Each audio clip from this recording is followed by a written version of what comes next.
that's because of Rotary. And it was there that I was introduced to a man by the name of Dr. Mark Turpentine. Mark is a doctor, a surgeon, and he works particularly with the program called Gift of Life. Any of you familiar with Gift of Life? Okay, so a few of you. For those of you who aren't familiar with it, it's an organization that Rotarians work very closely with in many areas that provides life-saving heart surgery for patients, children, who might not be able to access this in any other way, generally speaking, because of financial need.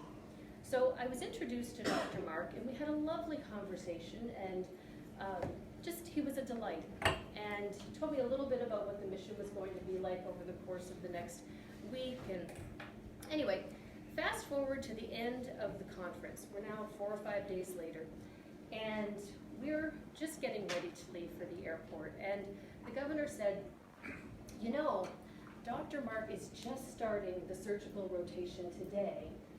Would you guys like to go to the hospital and see what's going on?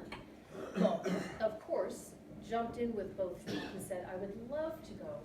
So we're whisked off to the hospital. The next thing you know, I'm in a dressing room putting on the whole greens and everything else, and not 30 seconds later, standing in the surgical suite.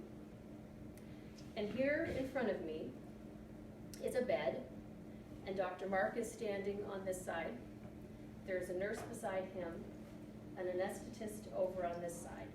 And I'm standing here, and to be quite candid, simply not breathing. Because I don't know about you, but I am not going to interrupt the man who has a scalpel in his hand and a patient in front of him. And so, anyway, the patient, all I could see was the body was covered, but there was a square that was open so that he could be able to access the heart. And so a couple of seconds later, he looks over and he says, Jen, when did you come in? And I'm like, just a couple of seconds ago. And he's like, come on over here, let me show you what I'm doing. And I'm like, oh my God. So I walk up and I'm looking over, and anyway, he's got this little patch, maybe the size of a quarter, and he's sewing this onto the hole in this young child's heart. And at this point, he introduces me to 6-month-old Selma, a Syrian refugee. So he continues to stitch, he continues to talk. Every once in a while, he would look over to the anesthetist and he would say, warm it up a little. And I would continue to watch, and it was just brilliant to see the level of execution. He just was so meticulous. And then again, he'd say, warm it up a little.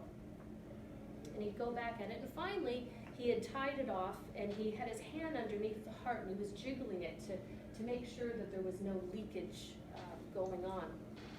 And at that moment, he looked over to the anesthetist, and he said, okay, warm it up. And at that moment, her little heart started to beat. Ba-boom, ba-boom, ba-boom. I hadn't realized, as I was watching him, that her heart wasn't beating. It makes perfectly logical sense now as I say it out loud, but in that moment, to be able to witness the joy of that little girl coming back to life and knowing that she was going to be healed, and then to be able to go out into the hallway and meet her parents and say, she is going to be good. Selma's going to be good. She's going to run and she's going to play just like little kids. And all of us stood there just bawling our eyes out. How could you do anything else? But that is the gift that we receive, the paycheck that we receive as part of this organization. That extraordinary things that you would never even dream could be possible to be part of or to witness. That we have the privilege of being associated with that. It was amazing. And clearly, for me, a very life-changing, very life-altering moment.